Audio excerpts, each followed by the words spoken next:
My name is Zenis, and today I want to talk to you about mindsets. Now, mindsets are important because whenever we want to achieve something, our attitudes towards that goal determine if we achieve that goal or not.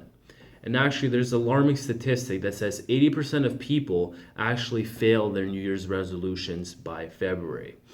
And I don't think it's because people are lazy. I think it's just because we don't go into it with the right mindset. So to illustrate my point, I want to share an example with you. Let's say we have two businessmen and they're in the exact same situation. They have the same amount of money, they're starting the same business, and they're starting the same type of business. Now, the first person's mindset is, I've invested so much money, I can't fail at this, everything's gonna go down the drain that I worked for. If I fail, I really can't fail. His mindset is, his thought patterns are failure, failure, failure, failure. Now, let's say we have the second guy, and he's thinking, I know this is going to be hard, but it's a learning process. I'm going to grow, I'm going to try things, and eventually my business will be successful. Now, if you look at it, the second guy's perspective is a lot more positive than the first guy's. So likely the second guy will succeed over the first guy because his mindset is on success, while the first guy's mindset is on failure. And more often than not, our mindsets are actually automatic. So they're actually thought patterns that we've developed ever since we were kids up until now. So a lot of the times we don't realize our mindset and we end up sabotaging ourselves towards a certain goal. Well, if it's automatic, then what can we do? How can we change it? Well, today I've come up with 3 tips in order for us to improve our mindset. And what I like about these tips, and not only are they practical and simple, but I also included techniques in which you can apply these tips in everyday life, because knowledge is useless if you don't actually apply it. So the 3 points I want to share with you today are: number 1, your thought patterns; number 2, presence; and number 3, surrounding yourself with the right people. So let's go over each one and how you can apply them to change your mindset. The first point I want to talk about is your thought patterns. Now, your thought patterns are very important in changing your mindset because our thoughts determine our belief system, and our belief system determines our actions. So it's important that our actions align with our belief system. So for example, if you're thinking to yourself, I'm a fat loser, that's your belief system. What action is going to represent that belief system? Is it going to represent the belief system that I'm a fat loser, I should be on the couch, or I'm a fat loser, I should be at the gym? It's more likely going to be the couch. So your actions are not going to go with that thought pattern. So it's important for us to change our thought patterns for the positive. So how can we do that? Well, the first step is actually noticing your thoughts. So it's noticing these negative thoughts you have. So you notice, okay, I'm thinking I'm a fat loser. So that's the first thing, is noticing. The second thing is realizing that these thoughts aren't actually you. They're just thoughts. They're just negativity that you've accumulated. But it's not actually you. It's just a thought. Just be like, okay, this isn't me. You just notice the thought objectively. And once you've noticed it, the third step is to reframe that thought into something more positive. So if, for example, if your thought is, I'm a loser, I'm never going to lose weight, you can reframe it into something like, I can't wait to go to the gym every day and be fit this summer. I'm gonna be so fit, and everybody's gonna be like, wow, look at all the weight I've lost. You see, something a little bit more positive helps you change your mindset. And the more you practice this, the more you do it in everyday life, the easier it becomes and the more positive you become as a person. And if you look at the people who've lost weight at the gym, who've lost 120 pounds, 130 pounds, they tend to be very positive about their body's self-image and about towards reaching their goals. So it helps you get into a more positive mindset. So that's the first one.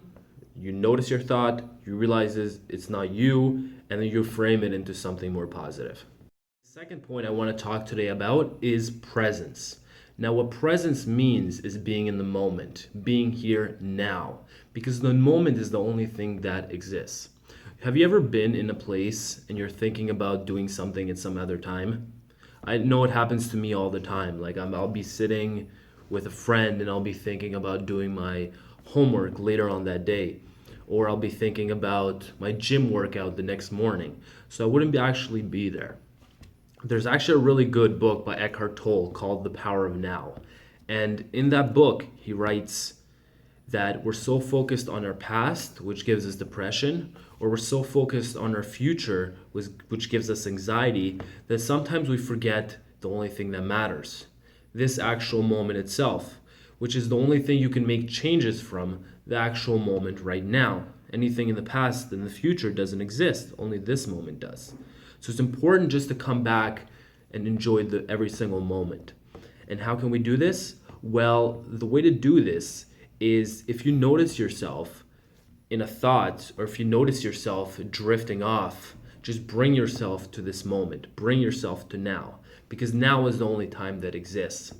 So it's simple. If you catch yourself drifting off, just be like, okay, I'm drifting off, and just be here now. Like, notice the lights, notice how your shirt feels on your skin, notice your feet on the floor, notice the lights and the sounds and the windows and the door around you. Just notice your surroundings. Be here in the actual moment rather than caught up in your thoughts of your mind. And what happens is this tends to be like a muscle. So the more you practice it, the more actual time you can spend in the moment, which is similar to meditation, because meditation is essentially you focusing on your breath or on your body. And if your mind wanders, you bring it back to your breath and your body. So you bring it back to the actual moment. And if it wanders, you bring it back. And if it wanders, you bring it back again. So it's a constant step that you're doing. And the way you can apply this is if you ever catch yourself drifting off at any moment in time, just bring yourself back to the moment. Realize the past and the future are now. This is now. This is where I am right now. I'm shooting this video. This is where I am now. I'm not worried about my gym workout. I'm shooting this video. So every time you catch yourself drifting off, you come back. And then you're going to drift off again eventually, and then come back. And you're going to drift off again. And then you know what you do then? You come back. And over time, it builds like a muscle, and you grow it. And your concentration gets a lot better, and you spend less time worrying and more time living in the actual moment. The point I want to share with you is surrounding yourself with the right people. There's actually a quote that says, you're the average of the 5 people you spend the most time with, which I find to be true. If your friends are all lazy, you're going to tend to be more lazy. If your friends are really ambitious, you're going to tend to be more ambitious. Now, this is not always the case. You might be more ambitious than your friends, but it will be a lot harder just to gain just a little bit of level of ambition. I'll give you an example. Let's say, for example, this is your ambition level, and this is your friend's ambition level, and you want to become more ambitious. You might gain just a little bit of ambition all the way up to here, but all that gain of ambition, it actually takes quite a lot of effort for just that amount of gain. Let's say you're back here, and then you have a new group of friends, and your friends are this ambitious. You're eventually going to get up to their level of ambition, but it's going to take a lot less work because you're letting the law of nature do the work for you. The law of nature says you're going to be like the people you're around. So if the people around you tend to be more ambitious and hardworking, you're going to end up being more ambitious and hardworking if that's what you want. So it's always good to surround yourself with those type of people. Now, where do you find those type of people? Where do you find people with the similar ambition levels? Well, you have to look and see which areas have those type of people. If you're looking for more business-oriented people, you might go to networking events. If you're looking for people to work out with, you obviously find people at the gym. If you're looking for artistic people, you go more artistic events, art galleries, things like that.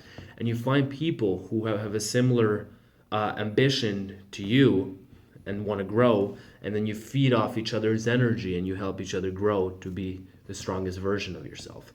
So always surrounding yourself with those people and letting actually nature do the work for you. Because nature wants you to become like the people around you. And if the people around you are more ambitious, you're going to be more ambitious. If the people around you are more positive, you're going to be more positive. So you're just letting nature do the work instead of putting so much effort into it.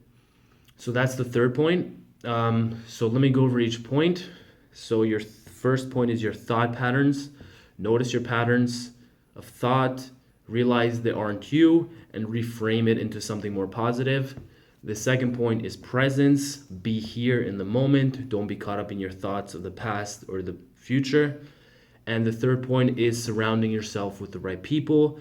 When you surround yourself with the type of people you want to become like, you will more often than not become like them. So those are the 3 points. I hope they helped you guys today. Actually, this is my first video. I decided to make a YouTube channel kind of just for fun and see where it goes. If you did enjoy the video, you can subscribe. I'm planning to make videos in the future. In the future, they are going to be a lot higher quality, so I'm looking forward to some great things. Thank you very much, guys.